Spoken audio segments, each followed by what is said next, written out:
Employment rates are affected by various factors such as economic and labour market conditions.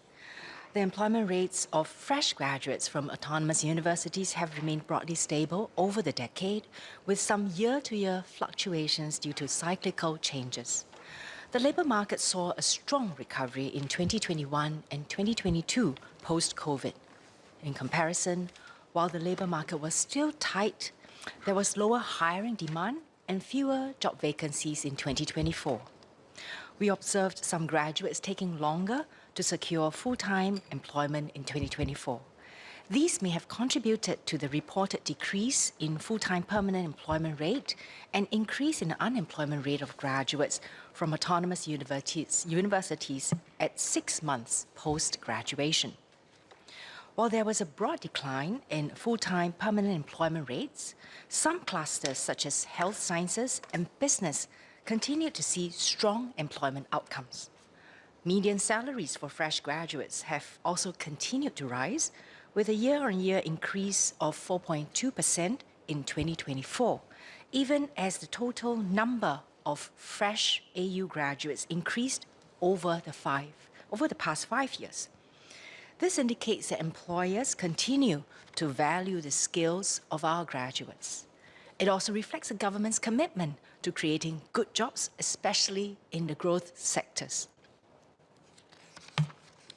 Beyond cyclical fluctuations, we will continue to monitor broader social trends, such as evolving market demand, changing job preferences and aspirations, including more work flexibility and higher salary expectations that may also affect the employment of our graduates upon graduation.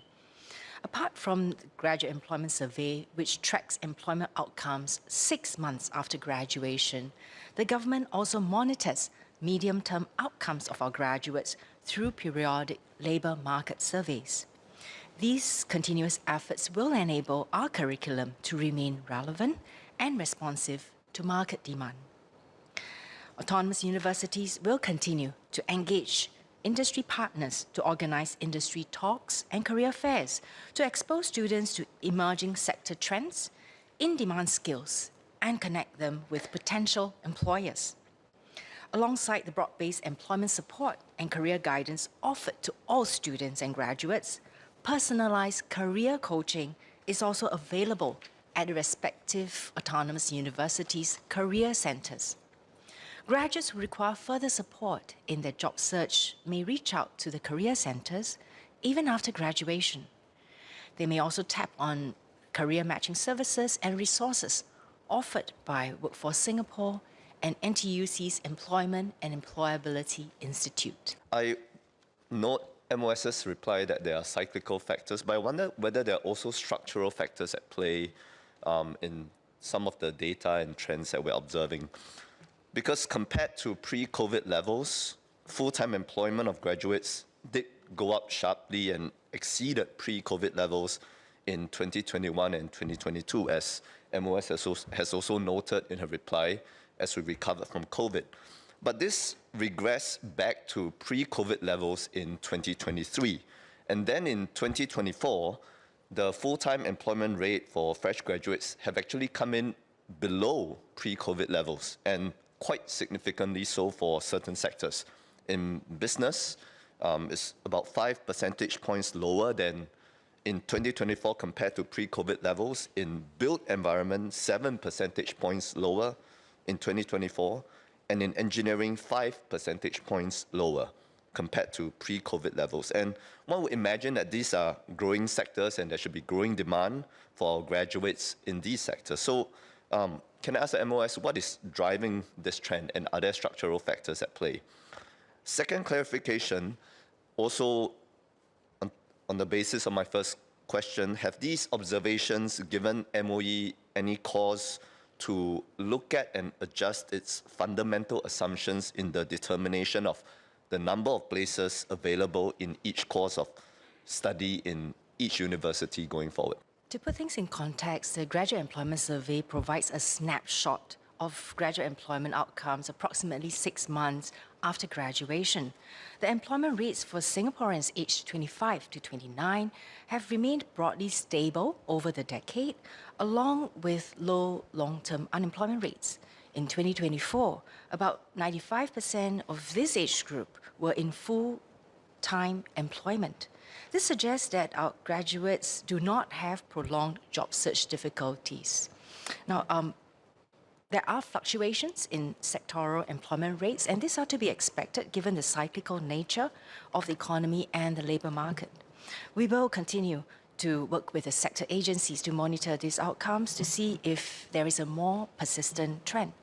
For specific sectors, such as built environment and manufacturing, in addition to the cyclical effects, these have also tended to be sectors that have faced greater challenges attracting graduates into the sector. There are ongoing efforts by the sector agencies and industry to review how they can better attract graduates into these sectors. On the second question, to ensure that our graduates are equipped with skills that are needed to assess good employment opportunities, MOE regularly reviews together with MTI and MOM the forecasts of sectors, investments, and from there adjust the university places for each course. This takes into account the employment prospects of graduates from various disciplines, alongside national manpower needs, and of course, the students' interests. The higher salary, median salary, my third question in my PQ, with regards to what's driving that higher median salary? Because is it a higher demand for higher skills? And just as the honourable member, Mr. Xie, had highlighted, is there a skills gap because there are greater demand in certain sectors for jobs, but and employers are facing difficulty filling those. At the same time, our fresh graduates are facing problems. So is there a skills gap, and also what's driving the higher median salary? Well, the higher median salary that we are seeing reflects the market trends, of course, and also how more of our graduates are being drawn to the growth sectors. And over the years, we have also adjusted the university places in courses that we deem to have higher market demand, as well as higher interest of our students. So actually, in terms of absolute numbers of our fresh graduates from the autonomous universities, it has grown over the last 5 years, absolute numbers. And we see that more are going to the growth sectors with higher salaries. Hence, there is this increase in median salaries of our graduates as a whole. To your question, whether there could be skills gap, our universities always work with the sector agencies and the industry leaders to look at the skills required for the jobs that are available today. And we try as well to project ahead what might be the future skills. You know, our students, it takes about 3 to 4 years in the universities before they graduate. And it is important, therefore important, that we always update the curriculum to make sure that our graduates are equipped with the relevant skills by the time they graduate. But also, you know, to my earlier point, in response to Mr. Seah Chuan's question, the Graduate Employment Survey just gives us a snapshot at the 6-month mark.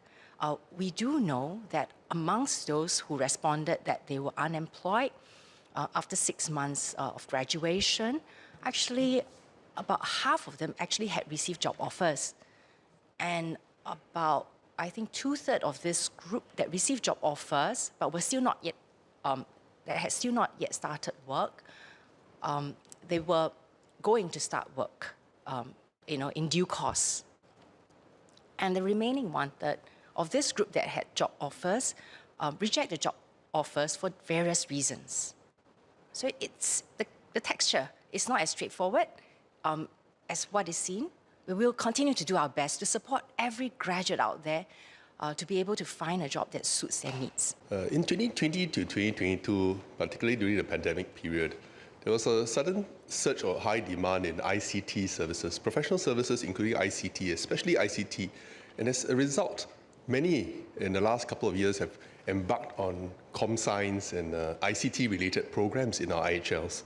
However, as you can see in the last 15 to 18 months, the demand, and there's a bit of consolidation, rationalization and restructuring, exacerbated, of course, by generative artificial intelligence in this sector. And many of these graduates are coming out in the next 3 years. How is MOE helping and integrating, possibly even with MOM, to overcome this, fear or apprehensions of our upcoming graduates? Post-COVID, we actually saw a sudden surge in demand for workers in ICT, and also a spike in the starting salary for graduates in this sector. I recall seeing some of these headline figures, some companies offering $8,000 and above for a fresh graduate from a university going to these sectors. The market has kind of stabilized in more recent times. We know that there are some graduates who are still able to get in ICT, who are able to get employed very quickly and still being offered very high salaries. But the demand has tapered, and so we are also seeing some graduates who feel that perhaps if they wait a little bit more, they might be able to still find a job with similarly attractive high salaries. I think there is a transition going on now. We do ask our graduates who are still looking for a job to speak to career coaches and keep in touch with the career centers in the university so that they are more updated on the industry trends. Now, on graduates who are in ICT, there's actually still a very high demand, although we also know out there in the market, there's some churn, some consolidation, some retrenchment as well. So it's understandable, that the hiring of our graduates in this sector has softened, right?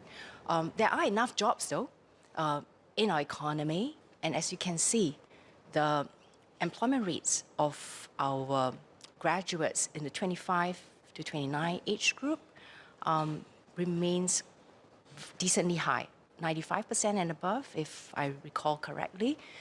So it means that our graduates from ICT actually do have flexibility to go to sectors and jobs that are in adjacent sectors too. Two clarifications will really be a follow-on from the question I asked last month on the Polytechnic Graduate Employment Survey 2024, which also showed fewer graduates securing full-time permanent jobs. Minister of Education gave an extensive reply in response to that PQ.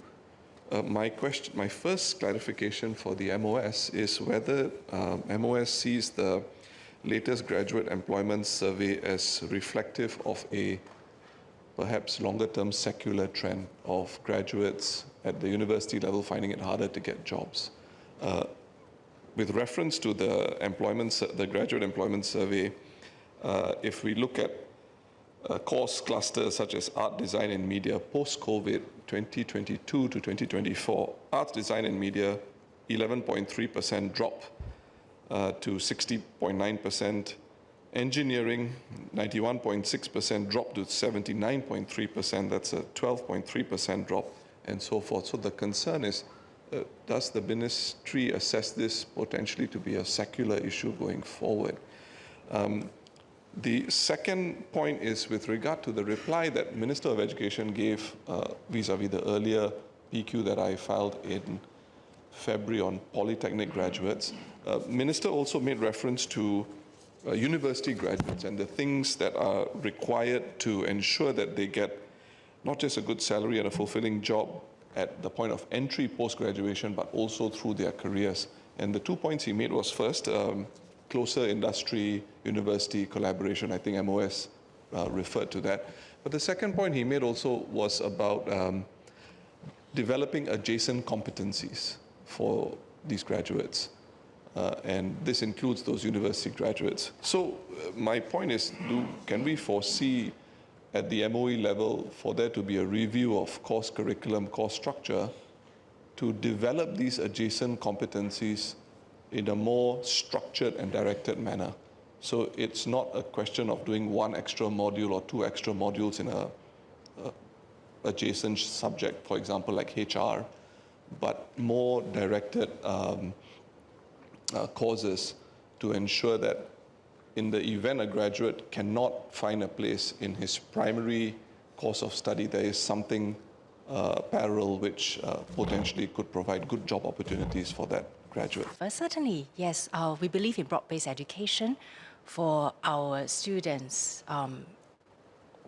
from the time they enter our mainstream education, we already start equipping them with different sets of skills and with some specialization as they go into our tertiary education institutions. And even in the tertiary education institutions, students actually have ability to choose various other modules beyond their specialized courses, so that they will have also adjacent skills that help broaden their employability.